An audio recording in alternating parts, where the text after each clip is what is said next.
আসেন আসেন প্লিজ আসেন। আপনারাই বলতেছেন যে একটা এত বড় একটা সম্মানের ব্যবস্থা করেছেন, প্রথম কথা বলার ব্যবস্থা করেছেন, এগুলি প্রতিদান কি এগুলি? আশ্চর্য। যখন বলতেছি তালিকা হবে তখনও বলছে তালিকা হবে তালিকা হবে। তা আপনারা যদি এরকম করেন, এরকম করলে তো এটা কি আপনারা যে এই অসীম স্যাক্রিফাইস করেছেন এটার সাথে মানানসই হয়? আচ্ছা, আরেকটা কথা আপনারা বলেছেন, আপনি তাহলে কথা বলেন, আমি চলে যাই। আসেন প্লিজ, আসেন আসেন, আমাদের মনে থাকলো।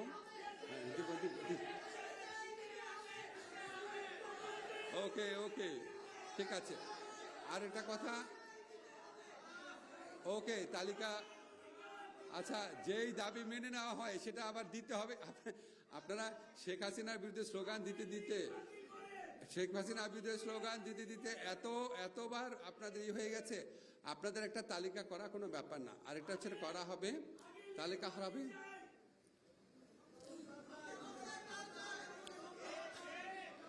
আচ্ছা, আরেকটা কথা আপনারা বলেছেন, আপনি তাহলে কথা বলেন, আমি চলে যাই। আসেন প্লিজ, আসেন আসেন। আয়নাঘরের সাইজটা হচ্ছে আপনারা যারা প্লেনে গেলে প্লেনের যে বাথরুমটা থাকে সেটুকের সাইজ, মানে ওখানে আপনি শুতে পারবেন না, পুরা শরীর মেলে শোয়া যায় না আর কি। সেখানে একটা মানুষ 8 বছর ছিল, 8 বছর। আমি সে বারবার বলতেছি, সবসময় চাইতো সেজন মরে যায়, মৃত্যু এর চেয়ে অনেক বেটার আর কি, অন্ধকারে দূর করার জন্য। তারপর সে দুইটা কথা বলেছে, আমার মনে হয় আপনাদের সাথে শেয়ার করি।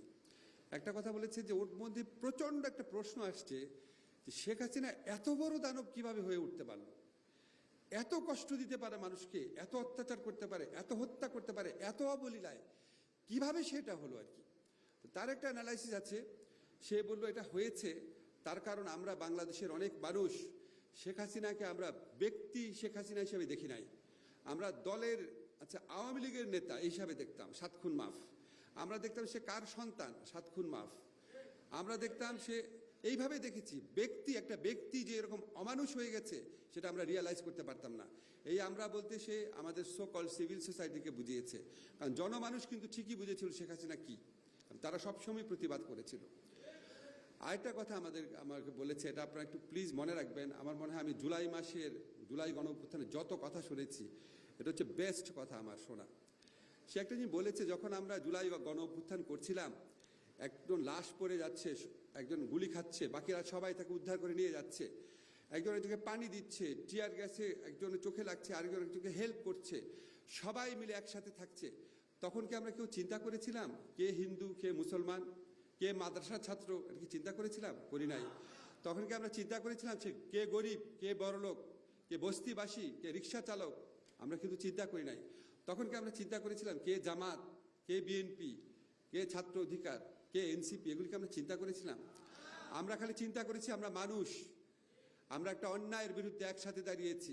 এখানে আমার ধর্মের পরিচয়, বয়সের পরিচয়, বংশের পরিচয়, সম্পদের পরিচয়, দলের পরিচয় সব কিছু গৌণ। যখন আমরা এটা ভেবে, আমরা প্রত্যেকে যখন নিজেরা নিজেকে মানুষ ভেবে অন্যায়ের বিরুদ্ধে দাঁড়াতে পারি এবং একই সাথে ন্যায়ের পথে দাঁড়াতে পারি, তখন কোনো বাধা থাকবে না। আনফর্চুনেটলি আমরা এই বন্ধনটা গণঅভ্যুত্থানের পর দেখি নাই।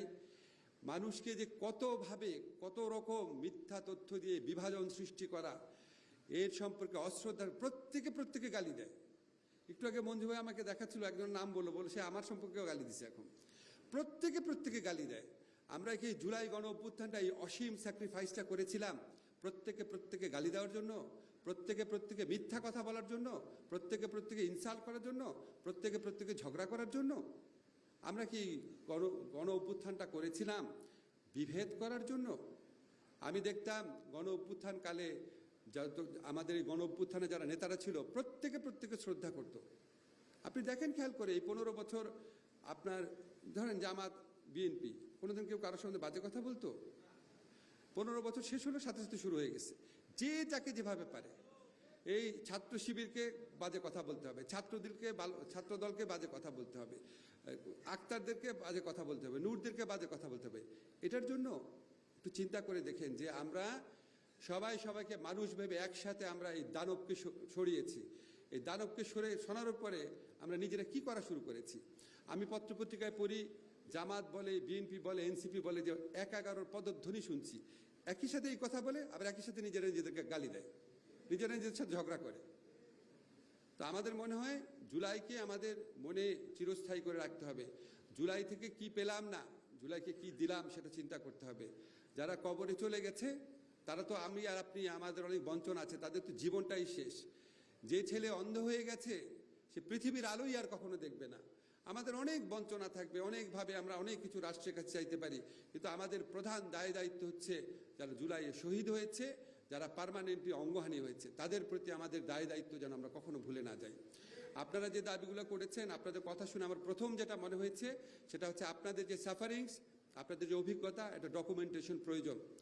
এটা আপনারা যদি খুব অনেকভাবে ডকুমেন্টেশন করা যায়, ওরাল হিস্ট্রি করা যায়, বই করা যায়, স্মৃতিচারণের মূলক অডিও করা যায়, ভিডিও করা যায়, এটা থাকা দরকার আমাদের ইতিহাসে।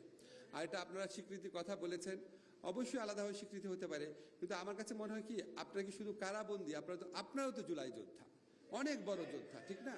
তা আমরা তো সবাই, এই যে মঞ্জু ভাই একটা কথা বলেছে যে আওয়ামী লীগ বাদে আমরা সবাই তো জুলাই যোদ্ধা ছিলাম, সবাই ছিলাম। এখন কতগুলো তালিকা করব আমরা? আর তালিকাবাজি, তালিকার পলিটিক্স তো আওয়ামী লীগ করে গেছে। আমরা বরং তালিকার থেকে বাইরে থাকি।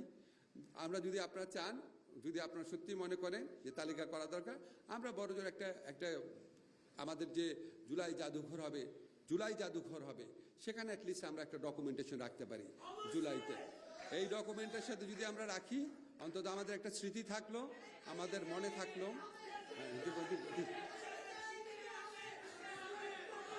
ওকে ওকে, ঠিক আছে। আর একটা কথা, ওকে তালিকা, আচ্ছা যেই দাবি মেনে নেওয়া হয় সেটা আবার দিতে হবে। আপনারা শেখ হাসিনার বিরুদ্ধে স্লোগান দিতে এতবার আপনাদের হয়ে গেছে, আপনাদের একটা তালিকা করা কোনো ব্যাপার না। আরেকটা হচ্ছে করা হবে, তালিকা হবে।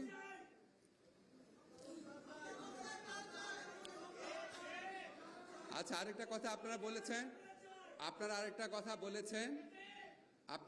আপনি তাহলে কথা বলেন, আমি চলে যাই। আসেন প্লিজ,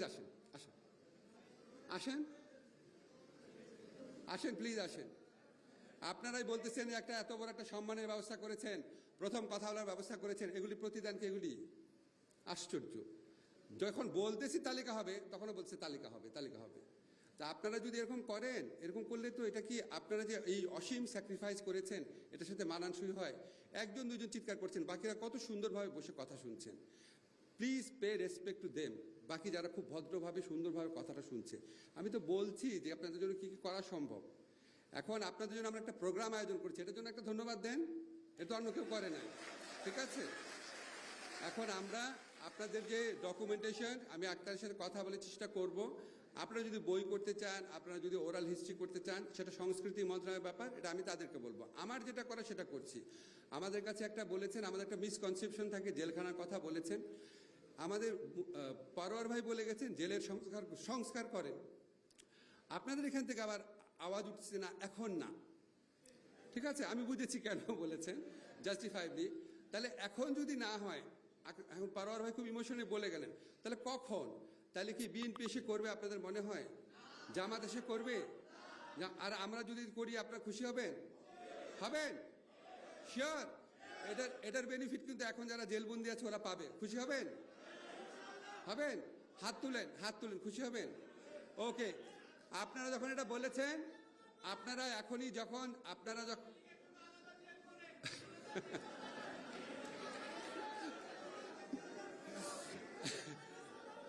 ভাই, আওয়ামী লীগের জন্য আলাদা জেল করার বিধান করা যাবে না। আপনাদেরকে এটুকু বলে যাই, আমরা কারাবিধির যে সংস্কার প্রয়োজন সেটা করে ইমপ্লিমেন্টেশনের টাইম তো আমরা পাবো না।